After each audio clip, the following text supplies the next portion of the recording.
Hello दोस्तों, मैं हूँ राइटर ममता और आप देख रहे हैं माही और रणवीर की लव स्टोरी का एपिसोड 56। आई होप आपको ये सीरीज पसंद आए। अगर पसंद आए तो वीडियो को लाइक शेयर सब्सक्राइब जरूर करें। आप मुझे सब्सक्राइब भी कर रहे हैं और लाइक भी कर रहे हैं, लेकिन कमेंट बिल्कुल कम कर रहे हैं। प्लीज़ दोस्तों, कमेंट भी किया करें। शाम के वक्त सारिका और माही दोनों ही बच्चों के साथ गार्डन में थी। बच्चे वहीं आपस में खेल रहे थे। बीच बीच में सारिका और माही भी उनका साथ दे रही थी। तभी किसी ने जोर से माही का नाम पुकारा, माही माही। और सारिका ने उसकी तरफ देखा तो दोनों के चेहरे पर बड़ी सी स्माइल आ गई, क्योंकि उसके सामने रूही खड़ी हुई थी, उसे ही देख रही थी। लेकिन कुछ ही देर में माही के चेहरे पर स्माइल की जगह डर नजर आने लगा। तभी रूही ने एक बार फिर जोर से कहा, टफी गो। माही जल्दी से वहां से चिल्लाते हुए भागी। रणवीर अभी अपनी गाड़ी पार्क करके अंदर आ ही रहा था कि तभी उसके सामने से भागती हुई माही नजर आई। उसे अपनी आंखें छोटी करके गौर से देखा और मन ही मन कहा, इसे क्या हुआ? क्या ये मुझसे गले मिलने के लिए आ रही है? फिर स्माइल करते हुए, नॉट बैड सोचकर उसने बड़े ही रोमांटिक तरीके से अपनी बाहें फैला दी। तभी माही आकर रणवीर से एकदम गले से लग गई और चिल्लाते हुए बोली, बचाओ मुझे, बचाओ उस खतरनाक प्राणी से। माही की बात सुनकर रणवीर ने अजीब सा फेस बनाया और फिर माही के पीछे की तरफ देखा तो क्यूट सा छोटा सा पपी उसके पीछे भागता हुआ आ रहा था। उसे देखकर रणवीर को बड़ी हंसी आने लगी। उसने मन ही मन कहा, तो वो खतरनाक प्राणी ये है। उसने हंसते हुए माही को अपनी गोद में उठा लिया। माही वहीं रणवीर के गले में अपनी बाहें डाली और अपनी आंखें बंद किए हुए उसे सीने से लगी हुई थी। माही डर कर एक ही बात बार बार बोल रही थी, उसे भगाइए यहाँ से, प्लीज़ प्लीज़ उसे भगाइए, वो मुझे खा जाएगा। वहीं उसके पीछे पीछे रूही भी आ गई।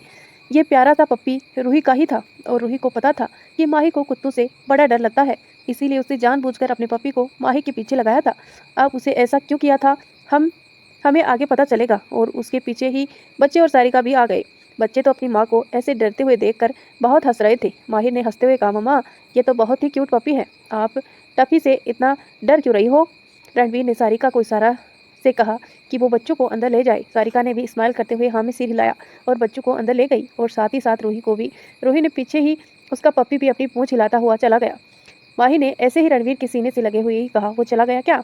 रणवीर ने उस पर अपनी पकड़ मजबूत करते हुए कहा, नहीं, अभी वो अपनी खुराक खुखार नजरों से तुम्हें ही देख रहा है। माही ने कहा, तो भगाइए ना उसे, देख क्या रहा है? रणवीर ने स्माइल के साथ कहा, मुझे लगता है उसका अभी यहाँ से जाने का कोई मूड नहीं है, चलो मैं तुम्हें तुम्हारे रूम में छोड़ देता हूँ। माही ने ऐसे ही सिर हिलाते हुए कहा, रणवीर स्माइल करते हुए उसे अंदर ले आया। इस वक्त हॉल में कोई नहीं था। रणवीर माही को रूम में लेकर आया और उसे बेड पर बैठा दिया। माही जो काफ़ी देर से अपनी आंखें बंद की हुई थी, उसे एक गहरी सांस लेते हुए अपनी आंखें खोली तो रूम को देखकर उसकी आंखें बड़ी हो गई। दरअसल रणवीर उसे अपने रूम में लेकर आया था। माही ने गुस्से में रणवीर की तरफ देखा, जो अपने हाथ बांधे उसी ही देख रहा था। माही बेड से खड़ी हुई और रणवीर को घूरते हुए बोली, आप मुझे यहाँ क्यों लेकर आए हैं? रणवीर उसके चेहरे पर झुकते हुए उसकी आंखों में देखते हुए बोला, तुमने ही तो कहा था कि तुम्हें तुम्हारे रूम में छोड़ दूँ, तो मैं ले आया तुम्हें रूम में। माही ने अपनी नजरें दूसरी तरफ करते हुए कहा, ये मेरा रूम नहीं है, हटिए, मुझे यहाँ से जाना है। कहकर माही रणवीर की बगल से निकलकर डोर की तरफ चली गई। रणवीर जाकर सोफे पर पैर चढ़ाकर बैठ गया। सिर्फ रिजर्व काउंटिंग करने लगा। इसी के साथ उसके चेहरे पर तिरछी स्माइल थी। माही डोर ओपन करके बाहर चली गई। 5 4 3 2। माही वापस बाहर से चिल्लाते हुए अंदर आई और बेड पर चढ़ गई। माही अब बेड पर खड़ी टफी को भगा रही थी और टफी उसके ऊपर भौंक रहा था। दूर हटो मुझसे, माही टफी को भगाते हुए बोली। टफी उछल उछल कर उस पर भौंक रहा था। रणवीर आराम से सोफे पर बैठकर इस सीन को एंजॉय कर रहा था। माही ने रणवीर की तरफ देखते हुए कहा, आप बैठिए, आप वहाँ बैठे हुए क्या देख रहे हैं, भगाइए ना इसे। रणवीर आराम से अपने फ़ोन देखते हुए बोला, एक शर्त पर। माही गुस्से में बोली, यहाँ मेरी जान खतरे में है और आपको शर्त की पड़ी है। रणवीर ने अजीब नजरों से माही ने अजीब नजरों से रणवीर को देखा और कहा, जान को खतरा? और इससे?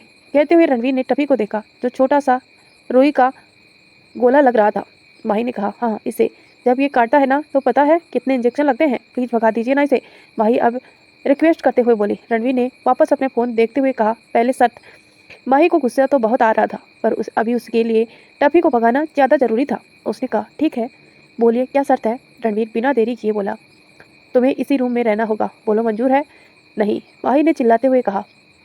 रणवीर सोफे से खड़ा हुआ और कहा, तो ठीक है, रहो इसी रूम में टफी के साथ, मैं चला, बाय। कहकर रणवीर सोफे से उठकर जैसे ही डोर की तरफ बढ़ा, माही उसे रोकते हुए बोली, अरे इसे यहाँ छोड़कर क्यों जा रहे हो, इसे तो लेते जाओ। रणवीर ने डोर के नो पर हाथ रखा और कहा, तुम मेरे साथ इस रूम में रहना नहीं चाहती तो टफी के साथ ही रहो, मैं तो चला। माही के पास अब कोई चारा नहीं था। वो टफी के साथ तो बिल्कुल नहीं रहने वाली थी। वो एकदम से बोली, ठीक है, मैं यहीं रहूंगी, लेकिन आप अपनी हद में रहना। माही की बात सुनकर रणवीर एक टेबल स्माइल के साथ मन ही मन बोला, वो तो वक्त बताएगा बेबी। रणवीर ने टफी को अपनी गोद में उठाया और प्यार से कहा, बस करो टफी, मेरी बीबी को कितना डराओगे, नाउ गो। रणवीर ने उसे रूम से के बाहर छोड़ा और टफी भागता हुआ चला गया। माही अब मुंह फुलाकर बेड पर बैठी हुई रूही को गालियां दे रही थी। रूही की बच्ची, तुझे तो मैं छोड़ूंगी नहीं, तेरी हिम्मत कैसे हुई मेरे पीछे उस खतरनाक जानवर को लगाने की। आज तेरे उस टफी की वजह से रणवीर को मौका मिल गया अपनी मनमानी करने का। माही अपने आप में ही बड़बड़ाई जा रही थी कि तभी उसे रणवीर के अपने पास आने का एहसास हुआ। उसने अपना सिर उठाकर देखा तो रणवीर उसके चेहरे के बहुत ही करीब झुका हुआ था। माही एकदम से पीछे होते हुए बोली, इसी रूम में रुकी हुई हूँ, इसका मतलब ये नहीं है आप कुछ भी कर सकते हैं। अगर आपने अपनी हदें पार की ना तो मुझसे बुरा कोई नहीं होगा, समझे। अच्छा क्या करोगी तुम, मुझे भी तो देखना है। कहते हुए रणवीर ने अपने ब्लेजर को उतारकर सोफे पर रखा और माही को देखकर अपनी शर्ट का बटन ओपन करने लगा। रणवीर को ऐसा करते देख माही की आंखें बड़ी हो गई। वो जल्दी से बेड से नीचे उतरी और डोर की तरफ जाते हुए बोली, वो मुझे बच्चों का कुछ काम करना है, मुझे जाना होगा। कहकर माही जल्दी से रूम से बाहर भाग गई। रणवीर ने माही के भागते हुए देखा और हंसकर अपना सिर हिलाया। शर्ट रिमूव करके वॉशरूम की तरफ चला गया। माही अपने सीने पर हाथ रखकर गहरी सांस लेते हुए बोली, इस रूही को तो मैं छोड़ूंगी नहीं, इतने साल बाद मिली है। खुश होने की बजाय इस टफी को पीछे छोड़ दिया। माही अपने आप में ही बोलती जा रही थी कि तभी वो किसी से टकराते टकराते बची। उसने अपना सिर उठाकर देखा तो चेखते हुए बोली, जीजू आप। रुद्र ने भी माही को देखकर खुश होते हुए पूछा, माही कितना अच्छा लग रहा है तुम्हें देखकर, कैसी हो। माही ने स्माइल करते हुए कहा, मैं ठीक हूँ, मुझे भी बहुत अच्छा लगा आपसे मिलकर। रुद्र ने अब थोड़ी नाराजगी के साथ कहा, पर मुझे तुमसे शिकायत भी है। भला ऐसे भी कौन जाता है क्या अपना घर छोड़कर। रुद्र की बात सुनकर माही ने अपना सिर झुका लिया तो रुद्र समझ गया कि माही अब इस बारे में बात नहीं करना चाहती, इसीलिए उसने बात को घुमाते हुए पूछा, वैसे हमारे नन्हे शैतान कहाँ हैं, मुझे उनसे मिलना है। माही ने कहा, वो आयु के रूम में होंगे। अच्छा मैं चलती हूँ, मुझे जरा रूही की क्लास लगानी है। कहकर माही जल्दी से वहां से चली गई। रुद्र ने हंसते हुए कहा, मतलब रूही के आते ही कोई ना कोई कांड किया होगा। तो दोस्तों अभी तक आपने स्टोरी को लाइक नहीं किया है, प्लीज़ भी स्टोरी को लाइक कर दीजिए। कमेंट करके जरूर बताना आपको ये स्टोरी कैसी लगती है, या जो भी आपके मन में क्वेश्चन हो मेरे प्रति आप उसे पूछ सकते हैं कमेंट में। और अगर आपने पहली बार मेरे चैनल पर स्टोरी सुन रहे हैं तो प्लीज़ सब्सक्राइब कर लीजिए, या आप अभी तक आपने सब्सक्राइब नहीं किया है तो प्लीज़ सब्सक्राइब करके बेल आइकन प्रेस कर लीजिए, ताकि जब भी मैं वीडियो डालूँ आपको तुरंत नोटिफिकेशन मिले। कहानी तो आपको बहुत ही ज़्यादा पसंद आ रही होगी, क्योंकि मुझे पता है कहानी है ही इतनी मज़ेदार, और आगे भी हो सका तो आज शाम को मैं 3 बजे एक नई कहानी अपलोड करूंगी, आप लोग उसे भी एंजॉय कर लीजिए। माही और रूही दोनों ही इस वक्त पिलो फाइट कर रही थी। माही उसे पिलो से मारते हुए बोली, तेरी हिम्मत कैसे हुई उस कुत्ते को मेरे पीछे लगाने की। रूही ने भी माही के अटैक का जवाब अपने पिलो से देते हुए कहा, मेरी टफी को कुत्ता मत बोल, उसका नाम टफी है, इसीलिए इज्जत से नाम ले उसका। तभी एक और आवाज़ आई, मेरे बिना भी शुरू हो गई, रुको मैं भी आती हूँ। दरवाजे पर खड़ी प्रिया बोली और आकर वो भी उसे पिलो फाइट में शामिल हो गई। जब वो तीनों ही उछल कूद करके थक गई तो तीनों ही बेड पर पसर गई। प्रिया लंबी लंबी सांसें लेते हुए बोली, अब बता भी दो कि यहाँ जंग क्यों छिड़ी हुई है। माही ने कहा, ये रूही की वजह से इतने सालों बाद मिली, लेकिन प्यार से गले मिलने की बजाय मेरे पीछे उस टफी को छोड़ दिया। रूही बेड पर अलाती पलाती मारकर बैठी हुई थी और बोली, तुम्हारे काम भी ऐसे ही तो है, ऐसे बिना बताए भी कोई जाता है क्या। माही और प्रिया भी बैठे गए, पर माही ने इस बात पर कुछ नहीं कहा तो रूही ने उसे हक करते हुए कहा, अरे मुझे भी बता देती तो मैं भी तेरे साथ चल देती ना। माही ने हैरानी से रूही को देखा और पूछा, अब तुम्हें कौन सा दुख हो गया था जो तुम मेरे साथ भागती। रूही ने बेचारों वाली शक्ल बनाते हुए कहा, अरे माही तुझे नहीं पता, मेरी माँ ने मुझे बड़ा दुखी कर रखा है। जब देखो लड़कों की पोटलिक मुझे दिखाती रहती है, बस जिसे देखो मेरी शादी करवाने पर तुली हुई है। अभी तो बहुत सारी बेटी मिल गई है ना इनको, तो कदर नहीं है। जिसे देखो मुझे इस घर से रफा दफा करने की साजिश रच रहे हैं। प्रिया ने उसे चिढ़ाते हुए कहा, दुखी उन्हें नहीं बल्कि तूने सबको कर रखा है, इसीलिए सब तुम्हें यहाँ से भगाना चाहते हैं। रूही ने प्रिया को खा जाने वाली नजरों से घूरते हुए कहा, प्रिया की बच्ची, एक बार तेरी शादी हो जाए फिर देखना तुझे मैंने पूरी हिंदी फिल्मों का सीसा कला और बिंदु जैसी सास का रूप ना दिखाया तो मेरा नाम रूही राय कपूर नहीं। माही ने कहा, रूही तुम प्रिया की ननद बनोगी ना कि सास। तो रूही ने भी बड़े एटीट्यूड से कहा, अरे अब मासी माँ तो ऐसे सास बनने से रही, तो सोचो कि शशिकला और बिंदु वाला रूप मैं ही धारण कर लूँ और ननद बनकर ही इसे इतना टॉर्चर करूँ कि फिर ये मुझसे पंगा लेना ही भूल जाए। इससे पहले कि प्रिया कोई जवाब देती, माही ने दोनों को शांत करवाते हुए कहा, फाइटिंग करना बंद करो, हम तीनों इतने साल बाद इकट्ठा हुए हैं तो एक ग्रुप हक करना तो बनता है ना। इसके साथ ही उन तीनों ने एक ग्रुप हक किया और रूही की आंखें नम हो गई। उसने कहा, माही अब कभी ऐसा मत करना, कुछ भी हो जाए पर हमें छोड़कर मत जाना। तुझे नहीं पता हमने कितना मिस किया था इन दिनों को। रूही को रोते देख माही की भी आंखें नम हो गई। उसे स्माइल करते हुए कहा, नहीं जाऊंगी, चिंता मत करो, अब मैं अपनी फैमिली को छोड़कर कहीं नहीं जाऊंगी, कभी नहीं जाऊंगी। क्यों? क्योंकि फैमिली के बिना तो मैं भी अधूरी थी ना। मामला थोड़ा सेट हुआ प्रिया ने बात बदलते हुए कहा, अभी सैड सीन बंद करो और चुपचाप से कल से मेरी शादी की तैयारियों में लग जाओ। रूही ने बेड पर उछलते हुए कहा, हाँ, शॉपिंग करना तो वैसे भी मुझे बहुत पसंद है। मैं तो फुल एंजॉय करने वाली हूँ शादी में। रात के डिनर के बाद रणवीर अपने रूम में माही का ही इंतजार कर रहा था, पर माही थी कि आ ही नहीं रही थी। रणवीर बालकनी में खड़ा होकर सिगरेट का कस ले रहा था। उसे अब गुस्सा आने लगा। उसे इरिटेट होते हुए कहा, माही, अगर आज तुम रूम में नहीं आई ना तो मैं तुम्हें उठाकर यहाँ लेकर आऊंगा। तभी उसके कानों में आवाज़ आई, डैड, मुझे आपके पास सोना है। ये आवाज़ हीर की थी। रणवीर ने जल्दी से अपनी सिगरेट बुझाकर बालकनी में नीचे फेंक दिया और रूम में आ गया। हीर अपने हाथों में टेडी बियर पकड़े हुए अपनी आंखें मसल रही थी। इस वक्त उसे बहुत तेज नींद आ रही थी। रणवीर ने आगे बढ़कर हीर को अपनी गोद में ले लिया और उसे ऐसे ही गोद से लेकर बेड पर हेड रेस्ट से टेक लगाकर बैठ गया और उसका सिर सहलाने लगा। हीर ने भी अपने डैड के सीने पर सिर रखकर अपनी आंखें बंद कर ली। हालांकि रणवीर में कभी बच्चे नहीं संभाले थे, ना ही उसे कोई भी एक्सपीरियंस था कि बच्चों को कैसे सुलाया जाता है या फिर कैसे संभाला जाता है, लेकिन वह बहुत ही परफेक्ट तरीके से हीर को सुला रहा था और कुछ ही देर में हीर गहरी नींद में चली गई। रणवीर अपनी क्यूट सी एंजल को बहुत ही प्यार से देख रहा था। हीर के गाल बहुत ही फूले हुए थे और गुलाबी भी थे। वो बिल्कुल एक डॉल की तरह लगती थी। उसकी मुलायम घुंघरू वाले बाल जो हल्के हल्के उसके फोरहेड पर आते थे, उसमें हीर काफ़ी क्यूट लगती थी। रणवीर ने सवाल करते हुए हीर के सिर को चूमते हुए कहा, मेरी डॉल कितनी क्यूट है। ये बिल्कुल माही की जैसे लगती है। इसे ये क्यूटनेस तो बिल्कुल अपनी माँ से ही मिली है। तभी एक बार फिर से डोर ओपन हुआ और माही अंदर आई। माही ने एक नज़र रणवीर की तरफ देखा और आकर बेड की दूसरी साइड बैठ गई और उसने हीर को रणवीर की गोद से लेकर उसके बीच में सुला दिया। रणवीर समझ गया कि हीर को यहाँ पर माही ने ही भेजा था। माही ने हीर को हक करते हुए अपनी आंखें बंद कर ली। रणवीर ने एक नज़र माही पर डाली और वो भी फिर बेड पर लेट गया। उसे अपना चेहरा माही की तरफ किया हुआ था और एक टक उसे ही देख रहा था। माही को भी रणवीर की इंटेंस नजरें अपने ऊपर महसूस हो रही थी, जिसे उसे अंदर ही अंदर एक बेचैनी महसूस हो रही थी। इसीलिए उसने अपना दुपट्टा अपने चेहरे पर डाल दिया ताकि रणवीर उसके चेहरे पर आने वाले भावों को ना देख सके। माही का ऐसा करने का रीजन रणवीर को समझ में आ गया, जिसकी वजह से उसके फेस पर एक स्माइल आ गई। उसने मन ही मन कहा, आज तो ये बहाना बना लिया, पर कल क्या बहाना बनाओगी। माही को देखते ही उसे भी नींद आ गई। सुबह रणवीर की नींद माही की आवाज़ से खुली। माही हीर को उठा रही थी, पर हीर उठने की आनाकानी कर रही थी। मम्मा, थोड़ी देर और सोने दो ना प्लीज़, कहकर हीर रणवीर के ऊपर आकर सो गई। रणवीर ने भी अपनी बाहों में भरते हुए माही से कहा, सोने दो ना इसे, माही अभी बच्ची है, सुबह सुबह क्यों जगा रही हो। माही ने अपनी कमर पर हाथ रखकर कहा, आप भूल रहे हैं शायद कि आज हमें दोनों बच्चों को एडमिशन के लिए लेकर जाना है और हीर हमेशा स्कूल के नाम पर ऐसे ही करती है। रणवीर ने अपनी बेटी का साइड लेते हुए कहा, हाँ तो जब मेरी बेटी उठेगी हम तभी जाएंगे, अब इसे परेशान मत करो। माही ने रणवीर को गुस्से में घूरते हुए कहा, आप बिगाड़ कर रहेंगे इसे, अब आप ही इसे रेडी करना, मैं जा रही हूँ, कहकर वो रूम से बाहर निकल गई।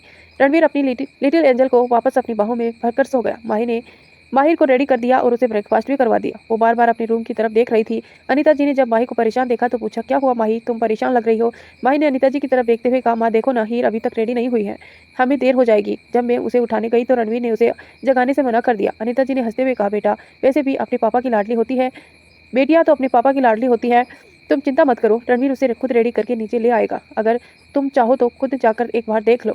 माही ने हमें सिर हिलाया और अपने रूम की तरफ बढ़ गई। माही डोर ओपन करके अंदर गई तो रूम की हालत देखकर हैरान हो गई। वो अपनी आंखें बड़ी किए हुए पूरे रूम को देख रही थी। पूरे रूम में हीर की काफ़ी सारे कपड़े बिखरे हुए थे, जैसे वहाँ कपड़ों का भूचाल आ गया हो, और रणवीर हीर को ड्रेसिंग के आगे बैठाकर उसके बालों के साथ कोई एक्सपेरिमेंट कर रहा था। और ऐसे करते हुए रणवीर का फेस इतना सीरियस था कि लग रहा था कि उसे कोई डिफिकल्ट टास्क दिया गया हो और उसे किसी भी हालत में उसे पूरा करना ही होगा।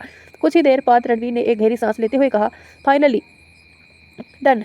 वाह रणवीर, तुम्हारे अंदर टैलेंट की कोई कमी नहीं है। ये कौन सा टैलेंट है आपका? और ये रूम में कोई तूफान आया था ये क्या? और ये किया क्या है आपने हीर के बालों का? माही ने पास आकर कहा। रणवीर ने एक नज़र पूरे रूम को देखा और फिर हीर के बालों को देखते हुए कहा, क्या खराबी है हीर के बालों में? और मुझे समझ नहीं आ रहा था कि हीर को कौन सा ड्रेस पहनाऊं, बस इसी चक्कर में ये सब हो गया। माही ने सिर हिलाया और हीर के बालों को ठीक करते लगी, और जो किसी घोंसले से कम नहीं लग रहे थे। वैसे तो रणवीर को भी समझ नहीं आ रहा था कि उसे हीर की कौन सी स्टाइल बनानी चाहिए, हेयर स्टाइल बनानी चाहिए, पर ये रणवीर है, भला ऐसा कैसे मान लेता। रणवीर ने देखा माही ने कितनी जल्दी से हीर के बाल ठीक कर दिए। रणवीर अपने हाथ बांध माही को ही देख रहा था और मन ही मन सोच रहा था कि मैं कुछ देर में ही परेशान हो गया, लेकिन माही ने इतनी साल 2 बच्चों को अकेले संभाला, यहाँ तक कि अपनी प्रेगनेंसी टाइम में भी वो अकेली थी। कैसे किया होगा इसने इतने कम एज में ये सब, जबकि उस वक्त एक औरत को अपने पति की सबसे ज़्यादा ज़रूरत थी। लेकिन तभी माही की आवाज़ से रणवीर वापस अपने होश में आया। दोस्तों, मैं देख रही हूँ आपने अभी तक ना ही वीडियो को लाइक किया है और ना ही मुझे कमेंट। प्लीज़ दोस्तों कमेंट भी करिए और लाइक भी कीजिए। और हाँ, अगर चैनल पर पहली बार स्टोरी सुन रहे हैं तो प्लीज़ वीडियो को सब्सक्राइब जरूर करना ताकि मुझे मोटिवेशन मिले। माही ने हीर को चेयर से नीचे उतारा और कहा, तुम नीचे भाई के पास जाकर वेट करो, मैं अभी रूम समेट कर आती हूँ। हीर जल्दी से रूम से बाहर भाग गई। माही जैसे ही रूम समेटने के लिए आगे बढ़ी, रणवीर ने उसका हाथ खींचकर अपने सीने से लगा लिया। माही सीधा रणवीर के सीने से जा लगी। रणवीर ने उसे अपनी बाहों में कसकर पकड़ लिया। माही उसे छुड़ाने की कोशिश करने लगी तो रणवीर ने धीरे से कहा, प्लीज थोड़ी देर ऐसे ही रहो। रणवीर की आवाज़ में कुछ ऐसा था कि माही ने रणवीर की पकड़ से छूटने की कोशिश करना बंद कर दिया। रणवीर काफी देर तक ऐसे ही माही को होल्ड किए हुए खड़ा रहा। उसने अपनी आंखें बंद किए हुए थी। दोनों के बीच में एक खामोशी थी, सिर्फ अनकहे जज्बात को शोर जरूर था। रणवीर आंखें बंद किए हुए मन ही मन बोला, मैं अब तुमसे दूर नहीं रह सकता, इसीलिए अब जो मैं करूँगा उससे तुम्हें तकलीफ जरूर होगी, लेकिन इसी के जरिए तुम अपने मन की सारी तकलीफ मेरे सामने जाहिर कर पाओगी। तुम्हें तुम्हारे दर्द से बाहर निकालने का यही तरीका है। अब तुम्हें मुझसे खुलकर बात करनी होगी। जब तक तुम अपने मन से दबे गुस्से को बाहर नहीं निकाल देती, तब तक हमारा रिश्ता ठीक नहीं होगा। That way I have to do this. वहीं माही के दिल और दिमाग में एक अलग ही उथल पुथल मची हुई थी। माही का दिमाग उसे रणवीर से दूर जाने के लिए कह रहा था, लेकिन दिल उसे रणवीर से दूर जाने की इजाज़त नहीं दे रहा था। तभी उन दोनों के कानों में माहिर की आवाज़ आई, मम्मा डैडा, और कितनी देर लगाओगे, हमें लेट हो जाएगा। माही डोर के अंदर आते हुए बोला। दोनों का ध्यान ही उस तरफ चला गया। माही जल्दी से रणवीर से दूर हुई और माहिर की तरफ बढ़ गई। रणवीर को माही का उससे दूर जाना अच्छा नहीं लगा, लेकिन वो फिलहाल कुछ कर नहीं सकता था। लेकिन उसके दिमाग में इस वक्त काफ़ी कुछ चल रहा था। उसने अपनी गाड़ी की चाबी ली और माहिर के सिर पर हाथ फेरते हुए कहा, मैं बाहर गाड़ी में तुम्हारा वेट कर रहा हूँ, जल्दी ही अपनी मम्मा और हीर के साथ आ जाओ। कहकर उसने एक नज़र माही पर डाली और रूम से बाहर निकल गया। प्रिंसिपल के केबिन में माही और रणवीर दोनों प्रिंसिपल के सामने चेयर पर बैठे हुए थे। प्रिंसिपल ने स्माइल करते हुए कहा, आपके बच्चों का इंटरव्यू ले लिया गया है। दोनों ही बच्चे काफ़ी शार्प माइंडेड हैं और आप चिंता मत कीजिए, हम यहाँ उसका पूरा ध्यान रखेंगे। तो बच्चों को कब से भेजना होगा? माही ने पूछा।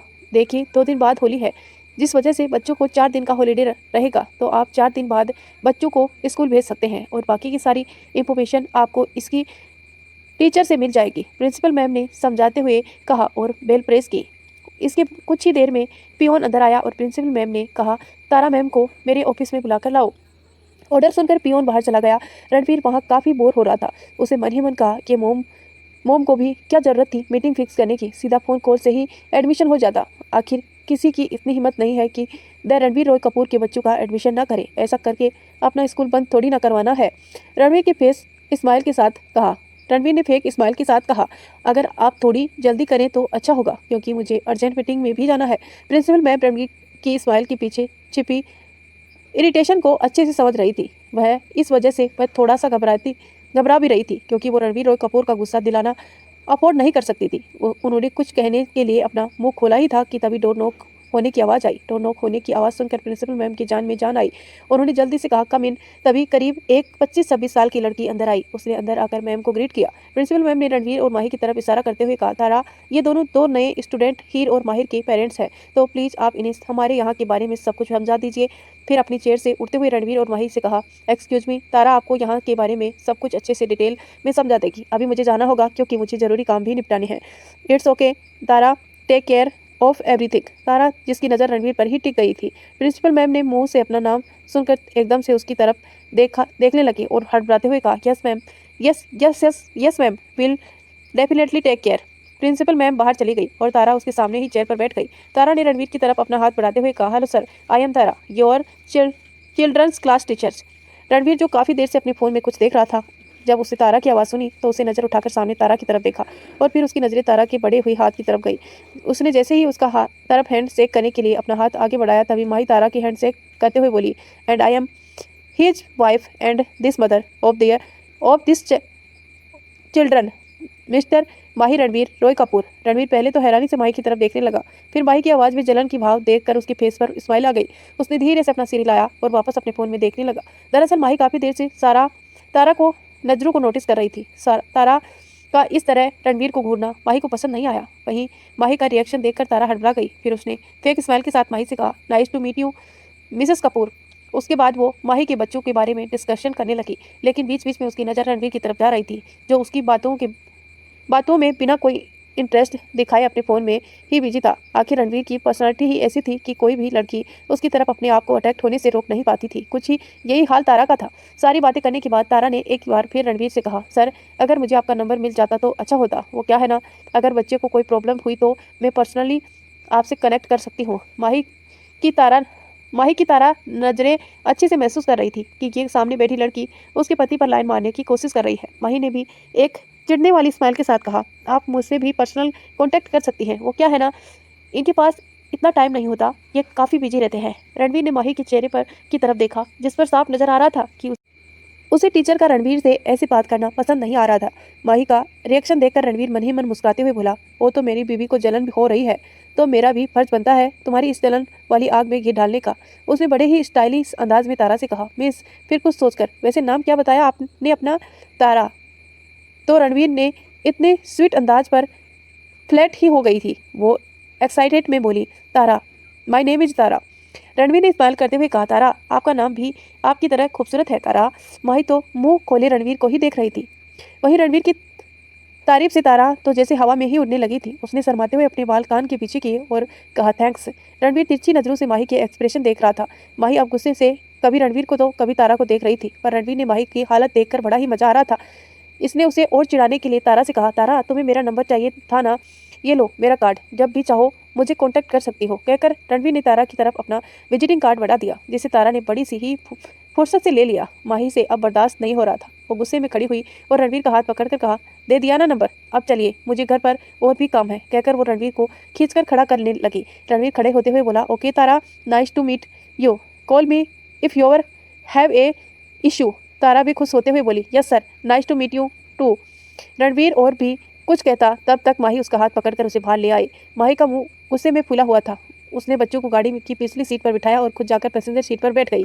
रणवीर को तो उसकी शक्ल देखकर ही बड़ी हंसी आ रही थी। इस वक्त माही की शक्ल से लग रहा था कि वो किसी भी वक्त रो सकती है। रणवीर भी किसी तरह अपनी हंसी कंट्रोल करते हुए ड्राइविंग सीट पर बैठा हुआ था और गाड़ी स्टार्ट करके वहां से निकल गया। माही अभी भी मुंह फुलाए विंडो के बाहर देख रही थी। रणवीर 2-3 बार उससे बात करने की कोशिश की, पर माही ने उसे किसी भी बात का कोई जवाब नहीं दिया। कुछ ही देर में उसकी गाड़ी कपूर मेंशन के गेट के सामने रुकी। रणवीर ने गार्ड को बच्चों को अंदर ले जाने को कहा।